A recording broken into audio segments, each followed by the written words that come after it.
ice cream's super cool because it's vanilla ice cream with indomie powder, and there's red bean and mochi in it too. Family and I have been kind of obsessed with this Korean indomie ice cream. It looks like this, and it comes with spoons. It's covered in indomie powder. I love the taste of the powder. It kind of reminds me of like peanut butter, but I like it better than peanut butter. And the texture of the ice cream is like kind of stretchy.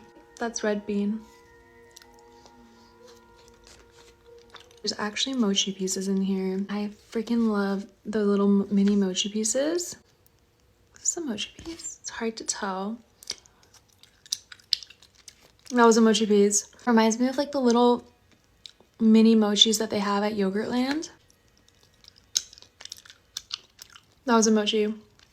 This is a mochi as well. So good.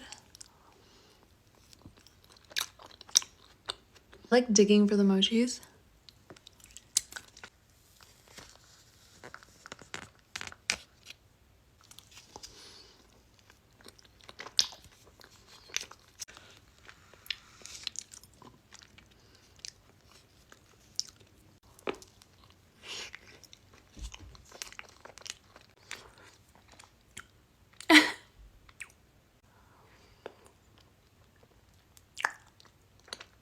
Such a good ice cream.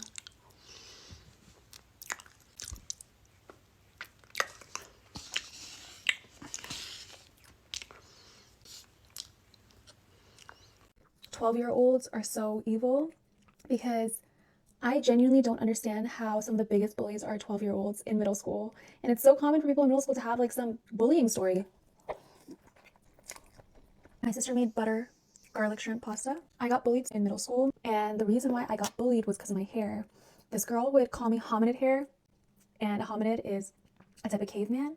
We were learning about this in like 6th grade. There was like one area of the hallway where I would pass, and she would always be waiting for me. And she would run up to me and be like, hominid hair, hominid hair. And she would grab my head and go like this to my hair, and then push me to the ground. I actually had my hair up in a bun, but she would literally grab my bun, throw the hair tie out of it, and mess up my hair. And it actually infuriated me, but I was so scared of her that I didn't say anything for so long, and I would just like dread going to school.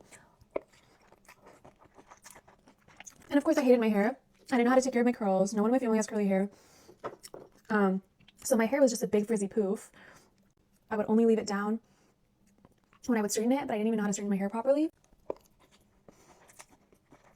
Mind you, this girl herself didn't have a lot of friends. She was kind of like a tomboy, and like, dare I say, didn't have the nicest hair herself by societal standards.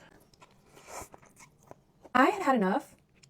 I hated going to school because of her. I decided that I'm going to report her to the principal, and I told her I'm going to report her. And she literally broke down and told me this whole sob story about how her dad is like super abusive, and how one time he tried to punch her and he missed, and his punch made a hole in the wall. And that he even got more mad that she dodged his attempts to hit her, and she got beat up even worse. And she begged me not to tell the principal. So I actually felt bad for her, and I didn't tell the principal. But it's just crazy that at such a young age, like, I learned that bullies are just projecting their own trauma and their own insecurities onto you.